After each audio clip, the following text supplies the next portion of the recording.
다음세대 교육,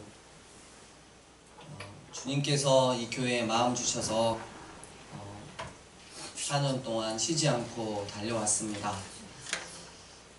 하나님, 우리 세대에 주님의 영광이 드러나게 도와주시옵소서. 우리 믿음의 부모님 세대가 되게 하여 주시고, 그 믿음의 부모님을 따라 또 십자가의 길을 걸어가는 다음 세대가 있게 하여 주시옵소서. 오늘 또 살아계신 하나님의 말씀 앞에 섭니다. 하나님 말씀을 통해 우리에게 하시고자 하시는 말씀 허락하여 주시옵소서. 성령님만 역사하여 주시옵소서. 예수님 이름으로 기도드립니다. 아멘. 할렐루야. 오늘은 열왕기상 앞부분을 우리가 간단하게 살펴보도록 하겠습니다. 이제 또 한 사람이 곧 죽어갑니다. 누굴까요? 네, 다윗입니다. 제가 지난번에 조금 잘못 설명했어요. 사무엘이 1090년, 딱 40년 간격이고요. 그 다음에 사울이 1050년. 이게 줄어들어요. 알죠? 네, 이 BC는 줄어드는 거 아시죠? 거꾸로 가니까. 그 다음에 알고 계신 거죠? 네. 그 다음에 누구였죠 제가? 사울 했나요? 다윗은 1010년, 그리고 솔로몬은 970년, 이렇게 딱 40년 간격으로 이스라엘을 치리하게 됩니다. 이 다윗 왕이 나이가 많아 늙었습니다. 그래서 이제 노년의 시기를 맞이했는데요. 5절에 그때 핫깃의 아들 아도니아라고 하는 아들이 있었는데요. 이 아도니아는 6절에 압살롬 다음에 태어난 자인데 용모가 심히 준수한 자라.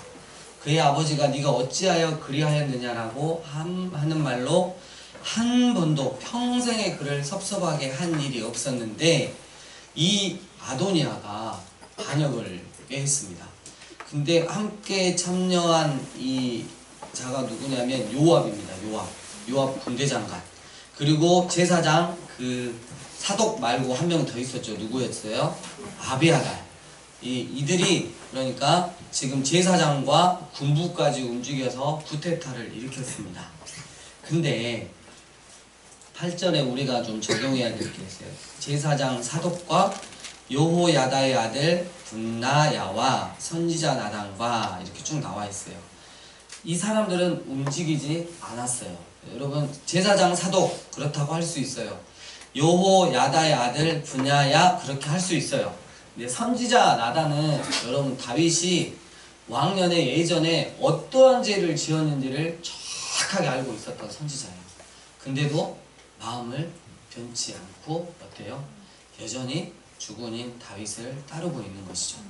그러니까 뭐냐면 도저히 움직일 수 없는 사람들이 있어요. 하나님 나라에 또 이렇게 하나님 나라를 이루어가는데 이 세상이 사단 마귀가 절대로 움직일 수 없는 믿음의 사람들이 있다는 거예요. 세상에 감당하지 못하는 믿음의 사람들. 이 사독과 분하야와 나단과 같은 자들이 바로 우리가 되어야 하는 것입니다. 아무리 사단 마귀가 건드려도 결코 움직이지 않는 자들, 세상에 감당할 수 없는 믿음의 소유자들이 바로 여러분이 되었으면 좋겠습니다.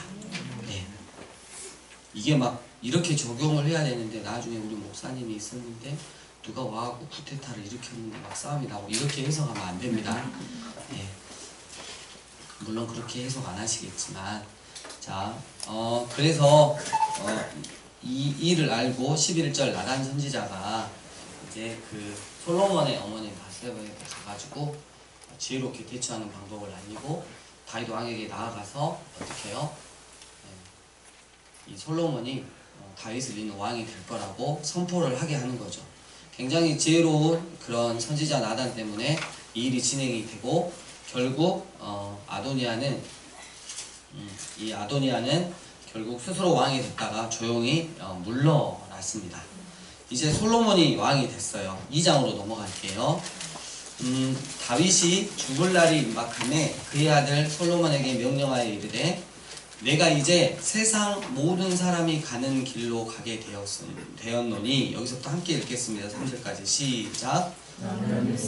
대장부가 되고 내 하나님 여호와의 명령을 지켜 그 길로 행하여 그 법률과 계명과 율례와 증거를 모세의 율법에 기록된 대로 지키라.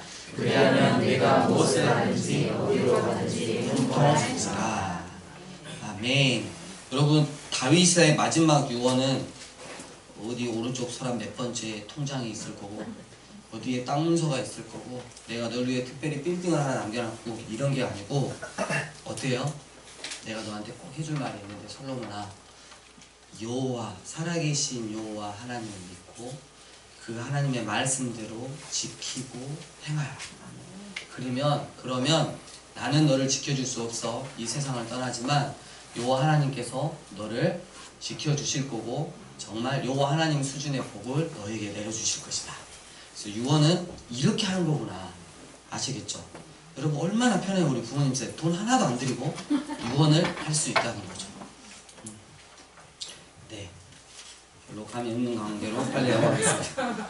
네, 그리고 나서 그 5절부터 그 손바닥만한 카드에 몇 명의 명단을 이렇게 넘겨줍니다. 군대장관 요압을 비롯해서 그때 8절에 시므이, 사울 왕의 후손인 시므이 이렇게 있는데요. 다윗은 살아생전에 이들에게 복수는 하지 않았어요. 하지만 이제 솔로몬이 왕이 되어 7위에 갈 때 이들이 안 좋은 영향을 미칠 줄 알았기 때문에 다 어떻게 해요? 예, 숙청할 것을 이야기를 하고요. 결국 2장 끝부분에 숙청이 끝납니다. 그리고 이제 3장에 이제 솔로몬이 이제 왕으로서 해가는 일들이 나오는데요. 3장 1절 솔로몬이 애굽의 왕 바로와 더불어 혼인관계를 맺어 그의 딸을 맞이하고 이랬어요. 그러니까 여러분, 솔로몬이 지금 그 당시의 세계를 다 제패하고 있는 애굽 왕의 공주를 아내로 맞았다. 이건 뭐냐면 애굽 왕조차도 어떻게 해요? 지금 이 이스라엘에게 어떻게 해요? 예, 굽신거리게 되는 그런 관계까지. 얼마나 강대한 나라를 만들었는지 우리가 엿볼 수 있습니다. 3절 솔로몬이 여호와를 사랑하고 그의 아버지 다윗의 법도를 행하였으나 산당에서 제사하며 분향하더라. 이에 왕이 제사하러 기브온으로 가니 거기는 산당이 어쨌다고요? 큼이라. 솔로몬이 그 제단에 1천 번제를 드렸더니 했어요. 우리에게 문제가 되는 게 하나 나옵니다. 1천 번제가 나옵니다. 여호와를 사랑했고 솔로몬은 그 제단 앞에 기브온에 있는 아주 큰 산당 앞에 가서 1천 번제를 드렸다. 그래서 그 어떤 주석책도 1천 번제는 1000번의 예배를 드렸다는 게 아니라 1000마리의 번제를 한꺼번에 드렸다는 뜻이 됩니다. 근데 우리나라는 이걸 갖다가 어떻게 해석을 하죠? 1000번, 1000 번제를 드렸다. 그래서 법인 회사까지 만들어가지고 애국에 수출하고 있습니다. 1000 번제 예물을 드려라. 그래가지고 하나님을 감동시켜라 이렇게 하죠. 그래서 교회에 가면 1000 번제 헌금, 전혀 성경적이지 않는 1000 번제 헌금을 끝까지 1000번, 2번, 3번, 4번, 100번, 200번, 800번, 900번, 1000번까지 그렇게 드리면 하나님이 감동하셔서 하나님 우리 가정을, 우리 자녀들을 복주시겠다. 뭐 이런 말도 안 되는 그런 것들을 하고 있는데요. 여러분, 우리가 분명히 아셔야 되는 게 뭐냐면 우리 하나님은 항상 우리에 대해서 감동이십니다. 눈물을 흘리고 계시고 우리를 보시면 너무 사랑하시고 진짜 이렇게 더 못 져서 안 달라시는 분이에요. 우리가 하나님 앞에 자꾸 비나이다 해가지고 하나님을 감동시키면 하나님이 일해 주시는 게 아니라는 거예요. 여러분, 착각하지 마세요. 우리나라하고 서양하고 이렇게 신앙 차이를 보면 우리나라는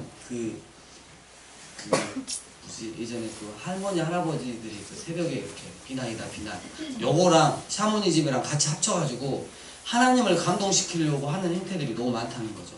여러분, 근데 미국에서 나오는 신앙 영화 보면 그들 그렇게 안 하고 딱 성경책 하나 두고 딱 그 숲속을 거닐다가 여호와는 나의 반석이시오 나의 힘이십니다 막 이렇게 대화하듯이 하잖아요. 여러분, 우리가 그게 필요하다고요.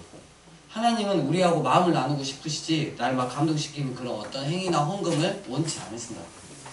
이해 가세요? 예. 그래서 우리가 1000번째 헌금을 싹 없애야 돼요.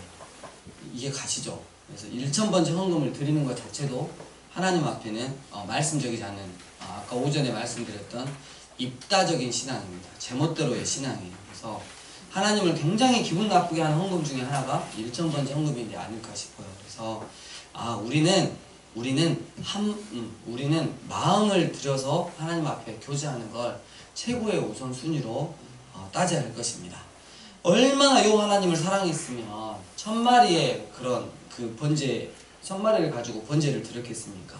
그때 요 하나님께서 솔로몬에게 나타나셨죠. 꿈에 나타나셔가지고 네가 구하는 게 뭐냐? 했더니 강력한 나라요. 이렇게 한 게 아니고 9절에 누가 주의 이 많은 백성을 재판할 수 있사오리까 듣는 마음을 종에게 주십시오. 주의 백성을 재판하여 선악을 분별하게 하옵소서 그랬어요. 지혜로운 마음을 달라고 했습니다. 그 이유는 자기 자신이 아니라 하나님의 백성을 어떻게 선하게 재판할 수 있도록 하나님의 백성을 잘 다스릴 수 있도록 지혜를 달라고 했을 때 하나님이 이럴 때 어떻게 해요? 감동을 하신다는 거죠. 그래서 지혜뿐만 아니라 어떻게 됐어요?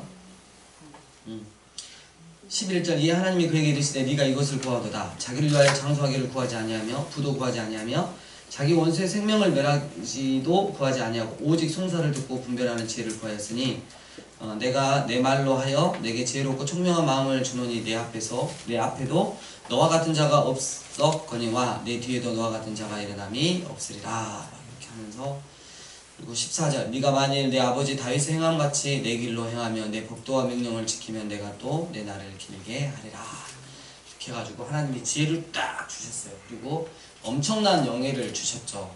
그리고 이제 우리 16절에 솔로몬의 재판이 나와요.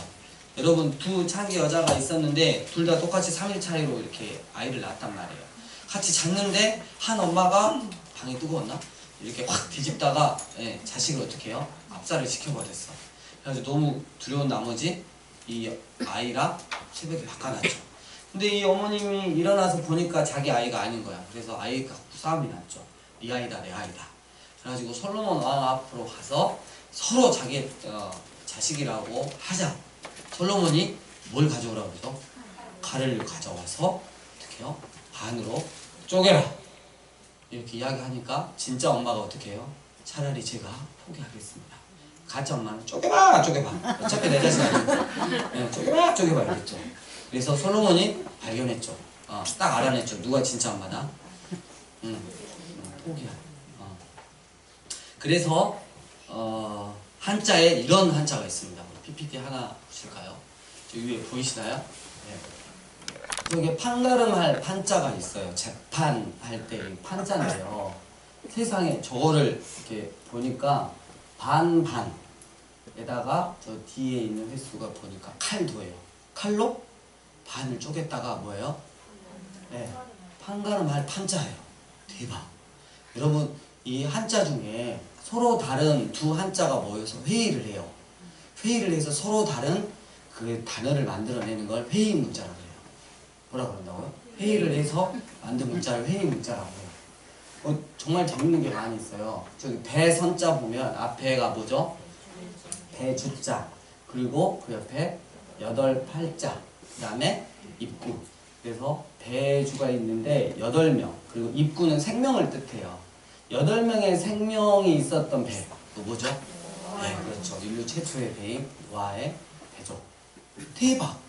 여러분, 중국은 처음부터 우상을 섬기는 나라가 아니었어요. 처음부터 하나님을 섬기는 나라였어요. 그렇다면 그 밑에 거 이제 물음표 쳐놨죠. 오를 의자죠. 맨 위에 있는 게 뭐죠? 양자. 그리고 밑에는 나자. 양 밑에 있으면 우러워져요. 어린 양 대신은 예수 그리스도 아래에 있으면 어떻게 해요? 우러움을 갖게 되는 거죠. 대박! 제가 꾸며놓은 게 아니에요. 그 다음에 저 밑에는 뭐죠? 금알 금자가 있어요. 근데 위에가 뭐가 있어요? 나무 2개, 수풀 나무 2개가 있죠? 그리고 밑에 이게 보일 시자예요. 보고 있는 거예요. 나무 2개를 보고 있어요. 그러면 에덴 동산에서 뭐죠? 절대 건드리면 안 될 거. 선악과 나무하고 생명나무. 그래서 금지할 금자가 된 거예요. 대박. 여러분 중국도 처음에는 어떻게 해요? 하나님을 섬기는 나라라는 거예요. 여러분 한자가 지금 엄청 더 많아요. 근데 제가 몇 개만 지금 우리가 아는 것만 올려놨거든요. 그래서 어떻게 하다가 솔로몬의 재판이 나와서 여기까지 갔습니다. 네. 할렐루야. 네. 또 뻘쭘하니까 얼른 넘어가야지. 네. 그 다음에 4장에 보면 솔로몬의 영화가 나와 있습니다. 얼마나 잘 사는지. 25절 솔로몬이 사는 동안에 유다와 이스라엘이 안에서 맨 북쪽이에요. 브엘스가 맨 남쪽에 이르기까지 각기 포도나무 아래와 무화과나무 아래에서 평안히 어쨌더라 자랐더라. 32절 그가 잠언 3,000가지를 말하였고 지혜로운 말을 3,000가지 했고 그의 노래는 몇 편이요? 예, 아가서 같은 노래가 몇 편이다? 1,005편이에요. 그가 초목에 대해서 말하되 레바논의 백향목으로부터 담에 나온 우슬초까지 하고 그가 또 짐승과 새와 기어다니는 것과 물고기에 대하여 말한지라. 그래서 신구락 박사, 동구락 박사, 인력 박사 이렇게 예, 모르는 게 없었죠. 하나님 은혜죠. 그리고 이제 5장에 성전을 건축을 준비를 합니다. 그리고 6장에 성전을 건축을 하게 됩니다. 그래서 6장 37절 넷째 15월에 욕이 아닙니다. 여호와의 성전 기초를 쌓고 11째 해 불월 곧 8째 달에 그 설계와 멋대로요 시계항대로 성전 건축이 다 끝났으니 솔로몬이 7년 동안 성전을 건축하였더라. 드디어 여호와 하나님이 임재하시는 성전을 솔로몬이 건축했던 것입니다. 여러분 그 설계와 시계항대로는 누구의 설계와 시계항대로냐면 이 솔로몬의 아버지였던 다윗이 그토록 성전 지키를 원했잖아요. 근데 하나님께서 허락하지 않으셨어요. 그래서 그 성전에 필요한 모든 재료들을 준비하면서 사모를 했는데 역대상 28장 11에서 19절을 보면 하나님이 이 다윗에게 성전 설계도를 보여주세요. 그러니까 솔로몬이 그대로 지었다는 거예요. 이해 가시죠? 예. 그리고 그 다음에 이제 누구 궁을 짓죠? 성전을 지었으니까 솔로몬 궁을 지었어요. 13년. 합이 20년이에요. 백성들이 어쩔 것 같아요? 아무리 은혜로운 일이지만 20년 동안 어떻게 돌아가면서 일을 멈춰놓고 그 일을 했어야 되니까 굉장히 노역이 좀 심했겠다라는 거. 여러분 이제 완전한 하나님의 임재를 상징하는 성전이 있고요. 정말 이 샬롬을 평강을 이름 자체가 평강인 솔로몬 왕이 있었어요. 여러분 이렇게 되면 이스라엘이 우와 하나님의 임재가 상징되어 있는 성전이 있고 우리의 왕 솔로몬 왕이 있기 때문에 더 이상 우리는 바랄 게 없다. 이러면 문제가 되는 거죠. 이것은 하나의 모형이잖아요. 그래서 반드시 결국 어떻게 갈 수밖에 없다. 분열이 되고 파괴가 될 수밖에 없는 관계. 왜냐하면 우리가 사모해야 될 것은 모형이 아니라 뭐예요? 실제잖아요. 실제. 예수 그리스도. 예, 그래서 이제 곧 이 이스라엘이 두 개로 쪼개질 것 같다는 느낌. 그래서 쭉 읽으시면 되고요. 솔로몬이 이제 8장에 언약궤를 성전으로 옮기고요. 8장 31절부터 막 기도문이 쫙 나와요. 그리고 61절, 8장 61절 그런즉 너희의 마음을 우리 하나님 여호와께 온전히 바쳐 완전하게 하여 오늘과 같이 그의 법도를 행하며 그의 계명을 지킬지어다 이랬어요. 그래가지고 백성들에게 딱 우리가 하나님 말씀을 잘 듣자 딱 했어요. 63절 솔로몬이 화목제의 희생제물을 드렸으니 곧 여호와께 드린 소가 뭐요? 22,000마리요 양이 12만 마리라. 그래가지고 여러분 굳이 제가 봤을 때 그래도 나는 1,000번째 헌금을 좀 하고 싶다. 그럼 약해요. 요렇게 하세요. 64절 12만 번째 정도는 해야지. 예. 그래야지 정성이 이빨에 들어가는 거 아니에요. 그죠? 12만 번째 하라 그러니까 어때요? 하기가 어때요? 싫죠? 예. 그래요. 하기 싫어야 돼요. 예. 우리 하나님을 그렇게 만나는 게 아니잖아요. 우리가 어떤 율법이나 우리의 행동으로 하나님 앞에 나아갈 수 있다고 생각하면 안 됩니다. 그 어제 밤에 제가 되게 그 요즘에 이렇게 또 고민하는 게 잠깐 옆길로 살짝 빠집니다. 되게 고민하는 게 내가 진짜 이 길을 맞게 가고 있나? 이런 거. 내가 너네 스쿨을 향해서 주님의 마음, 교회를 향해서 주님의 마음을 잘 흘러보내고 있나? 막 이러고 있는데 어제 정말 마음이 많이 요즘에 무거웠어요. 그리고 오늘 또 입학 설명회도 있고 그래서 많이 두렵고 했는데 어젯밤에 우리가 잘 아는 신효숙 사모님한테 카톡이 하나 쫙 왔어요. 와가지고 우리 여러분 그 복음을 누려라 찬양 아시죠? 여길지어다 많이 불렀잖아요. 그거를 우리 그 또 이렇게 우리 찬양팀 그 유튜브에 있는 찬양과 악보를 거기 선교단체한테 드렸었거든요. 그래가지고 너무 가사가 복음적이잖아요. 노래는 좀 엉망이어도. 근데 뭘 사진 하나 찍어서 보냈는데 이렇게 한글로 써져 있고 그 밑에 일본어로 써져 있어요. 일본어로. 그래가지고 할렐루야 목사님 그 하나님께서 우리를 통로로 사용하셔가지고 지금 일본에서 이 찬양이 불러지고 있대요. 그래가지고 그 일본어로 다 써져 있는 거예요. 그래서 정말 가슴 뭉클했고요. 나 같은 것을 하나님이 쓰시는구나. 정말 나 같은 것을 당신의 영광스러운 복음의 통로로 쓰시는구나. 너무 감사하더라고요. 그러니까 여러분 그 찬양 우리 불러봤잖아요. 얼마나 허접인지. 그랬잖아. 우리도 별로라 그랬잖아. 차라리 제이어스가 낫다 그랬잖아. 근데 하나님은 또 그렇게 일하시더라고. 그래서 참 하고 다시 한번 위로를 좀 주시더라고. 그래서 그곳에서 제가 이제 너네스쿨 현황이나 여러 가지 우리 교회 모든 일 알고 계시거든요. 더 기도하시겠다고. 그래서 참 많은 위로를 받았습니다. 9장 은혜를 저버리지 않아야 합니다. 우리는 9장 4절 네가 만일 내 아버지 다윗의 행함같이 마음을 온전히 하고 바르게 하여 내 앞에서 행하며 내가 내게 명령한 대로 온갖 일에 순종하여 내 법도와 율례를 지키면 내가 내 아버지 다윗에게 말하기를 이스라엘의 왕 위에 오를 사람이 내게서 끊어지지 아니하리라 한 대로 내 이스라엘의 왕위를 영원히 경고하게 하리라. 근데 6절 아주 돌아선다면 끝부분 다른 신을 섬겨 그것을 경배한다면 내가 이스라엘을 내가 그들에게 준 땅에서 끊어버릴 것이라. 온 민족 가운데 속담거리가 되게 할 것이다. 이랬어요. 여러분 중요한 건 내가 지금 은혜 받았다가 아니고 언제나 하나님 말씀으로 은혜 가운데 서 있느냐가 중요합니다. 그게 하나님 아버지의 마음이라는 거죠. 솔로몬의 업적이 나오고요. 10장에 스바 여왕이 나옵니다.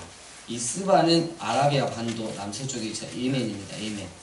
이 스바 여왕이 나오는데 다윗 왕 솔로몬 왕의 그 지혜로움을 이렇게 보고 싶어서 온갖 금은 보화를 가지고 와서 다윗을 향해서 이렇게 테스트를 하죠. 지혜가 어느 정도 있느냐. 근데 거침없이 막힘없이 완전하게 솔로몬이 대답하니까 이 충격을 받습니다. 와, 소문보다 더한다. 보통 소문보다 더한 인간은 없는데 소문보다 더했다는 거죠. 그리고 그 성전에 올라가는 그 계단을 보면서 금으로 입혀진 그 금계단을 보면서 너무 현란해가지고 현기증이 이렇게 쓰러졌다는 여인이 바로 스바 여왕입니다. 네, 기억하시면 되겠고 11장 슬픈 상입니다. 솔로몬 왕이 바로의 딸 외에 이방의 많은 여인을 사랑하였으니 왠지 슬픕니다. 모압과 암몬과 에돔과 시돈과 헨 여인이에요.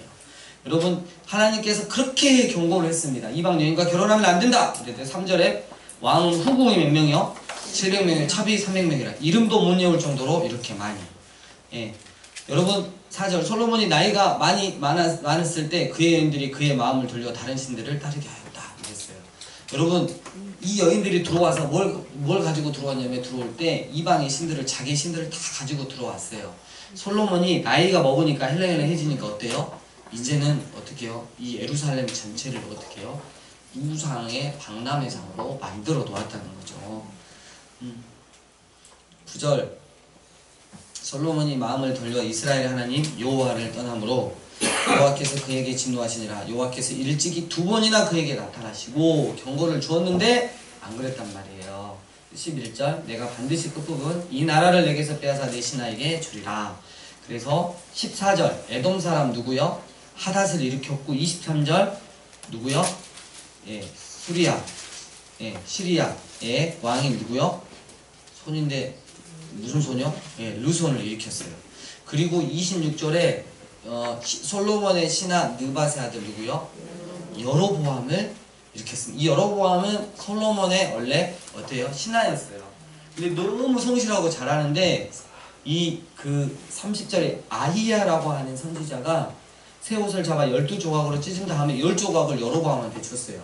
그러니까 앞으로 이스라엘이 찢겨서 10지파는 누구한테 간다? 여로보암한테 가고 두 지파만 이렇게 남았어요. 솔로몬이 이를 알고 갈구려고 했죠. 죽이려고 했죠. 그래서 애굽으로 피신해 있다가 솔로몬이 죽을 때 어때요? 다시 오게 되죠.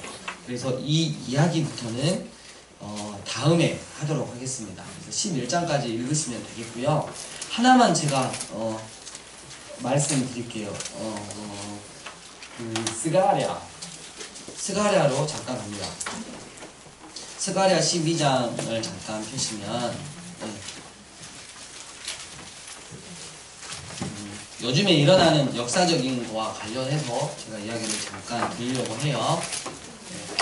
스가랴 구약의 1323페이지입니다. 1323페이지. 이상하다, 신약에 막 스가랴가 없는데 이러시면 안 됩니다. 스가랴는 구약입니다. 1323페이지에 있습니다.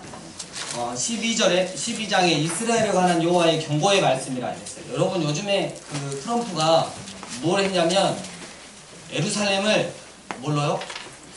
이스라엘 수도로 그냥 인정을 해버렸어요. 그리고 야 하고 자기는 룰루랄라 하고 있는데 이스라엘 그 예루살렘에서 유혈 사태가 지금 일어나고 있습니다. 알고 계시죠? 그리고 막 그 팔레스타인들이 여러분 왜 예루살렘을 그냥 줘버리지? 이스라엘이 그럴 수 있지만 거기에 여러분 그 모리아상에 지금 솔로몬이 세웠던 그 성전 그 부지에 뭐가 있어요? 황금돔이 있어요. 그러니까 이슬람의 성지예요. 성지. 거기는 또. 그러니까 전쟁을 안 일으키려고, 분쟁을 안 일으키려고 팔레스타인과 이스라엘의 공동 수도다 이렇게 했는데 지금 트럼프가 확 그냥 선언을 해버렸어요. 그래가지고 열이 받으니까 팔레스타인들이 막 이렇게 막 조그마한 막 박격포로 막 싸우고 막 이랬어요. 그랬더니 이스라엘이 비행기를 끄고 하고 막 그냥 전투로 막 퍼붓고 난리예요. 지금 상황이 그렇게 됐잖아요. 근데 여기서 좀 재밌는 게 있어요. 그 이스라엘의 랍비들은 우리로 말하면 슈퍼스타들입니다. 랍비 250명이 트럼프 대통령한테 편지를 썼어요. 뭐라고 썼냐면 당신이 성경의 역사를 이루게 하는 장본인이 되었습니다. 감사합니다. 이렇게 보낸 거예요. 그래서 이게 무슨 말일까 하고 좀 봐봤는데 스가랴 12장에 12장은 여러분 스가랴는 구약의 요한계시라고 생각하시면 됩니다. 조금만 읽어보겠습니다. 3절에 아니다 2절 보라 내가 예루살렘으로 그 사면 모든 민족에게 취하게 하는 잔이 되게 할 것이라. 예루살렘이 에워싸일 때 유다에게까지 이르리라. 그 날에는 내가 예루살렘을 모든 민족에게 무거운 돌이 되게 하리니. 뭐라고요? 무거운 돌이 되게 하리니 그것을 드는 모든 자는 크게 상할 것이라. 천하 만국이 그것을 치려고 모이리라 이랬어요. 얼마 전에 여러분 터키하고 시리아 성상들이 만나가지고 서로 사이가 안 좋았는데 이것 때문에 지금 친해졌어요. 그래가지고 우려를 드러내면서 이스라엘을 이제 이 예루살렘을 치려고 하는데 하나님이 이 모든 민족 가운데서 이 예루살렘이 무슨 돌이 되겠다고요? 아주 무거운 돌, 얼마나 무거웠으면 만국이 모여서 그걸 들다가 어떻게 오히려 그들만 상하게 될 거라는 예언을 지금 해놨는데 그러면 우리가 이제 뭘 봐야 되냐면 역사 가운데 지금 이제 곡과 마곡으로 상징되는 러시아부터 해가지고 중동권들이 이슬람권들이 정말 연합을 해가지고 이 예루살렘 이 문제를 가지고 치려고 했는데 예루살렘이 정말 무거운 돌이 되어가지고 여러분 이스라엘의 공군 전투력이 세계 최고입니다. 아무도 이렇게 제압을 할 수가 없고요. 우리가 6.1 전쟁 잘 들으셨죠? 70년대 6.1 전쟁 했잖아요. 이 아랍군이 다 모여가지고 이스라엘 한번 끝장내려고 했는데 오히려 어때요? 초전 박살이 났잖아요. 그래서 땅 다 뺏겼어요. 주변에 있는. 근데 이 이스라엘을 향해서 만약에 전쟁이 벌어질 것인지 한번 우리가 좀 주의 깊게 봐야 되고요. 그 전쟁이 벌어졌는데 이스라엘이 상대도 안 되게 이겨버리면 이 더 깊이 봐야 되는 거예요. 무슨 말인지 이해 가시죠? 근데 더 재밌는 게 뭐냐면 6절에 그날에 내가 유다 지도자들을 나무 가운데 하루같게 하며 곡식단 사이에 햇불 같게 하리니 그들이 그 좌우에 에워싼 모든 민족들을 불사를 것이요 예루살렘 사람들은 다시 그 본 곳 예루살렘에 어떻게 해요? 살게 되리라 이랬어요. 우와. 그리고 10절 정말 중요합니다. 내가 다윗의 집과 예루살렘 주민에게 은총과 강구하는 심령을 부어주리니 그들이 그 찌른 바 그를 바라보고 그를 위하여 애통하기를 독자를 위하여 애통하듯 하며 그를 위하여 통곡하기를 장자를 위하여 통곡하듯 하리라. 여러분 이게 예루살렘이 회복된 다음에 유대인들은 자기 수도가 회복된지 알고 착각하고 있을지 모르겠지만 그렇게 한 이유가 뭐냐면 이제 예수 그리스도의 십자가 복음이 완전히 그들 가운데 들어가서 어떻게 해요? 그들에게 은총과 간구하는 심령을 붙게 하시고 그들이 복음 앞에서 찌른바되고 회개하고 유대인들이 돌아오는 그 기간이 된다는 거예요. 여러분 다니엘서에서 말하면 70 중에서 마지막 한 일회가 여기에 포함되는 거고 요한계시록으로 말하면 7년 환란 중에 있을 주님 오시기 전 7년 환란 중에 있을 일들이 지금 여기서 기록되어지고 있는 것입니다. 그렇다면 이 모든 것을 성경을 상징적으로 보는 게 요즘 신학의 추세입니다.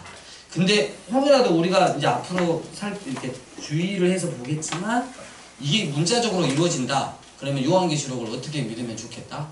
문자적으로 믿고 기다려야 된다. 주님을. 그때 믿음 없음으로 말미암아 어때요? 주님을 배신한다면 어떻게 되는 거예요? 끝장나는 거다. 그때는 돌이킬 수 없다. 그래서 제가 요한계시록 우리 아이들과 마지막으로 보면서 정말 엄청난 걸 하나 깨달았어요.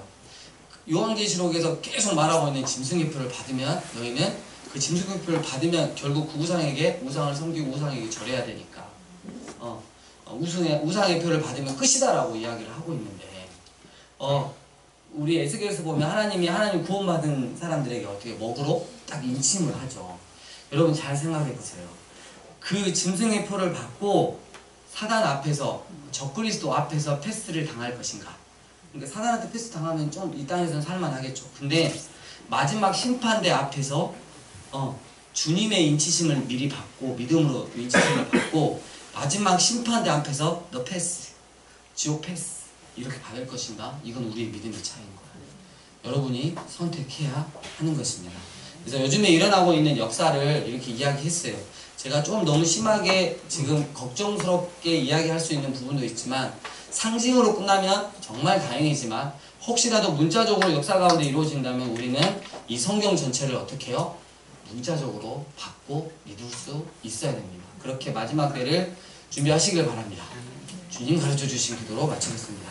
하늘에 계신 우리 아버지여 이름이 거룩히 여김을 받으시오며 나라 임하시며 뜻이 하늘에서 이루어진 것 같이 땅에서도 이루어지이다. 오늘날 우리에게 유용한 양식을 주옵시고 우리가 우리에게 죄 지은 자를 사하여 준 것 같이 우리 죄를 사하여 주옵시고 우리를 시험에 들게 하지 마옵시고 다만 악에 쏘옵소서. 대개 나라와 권세와 영광이 아버지께 영원히 싸움나이다. 아멘.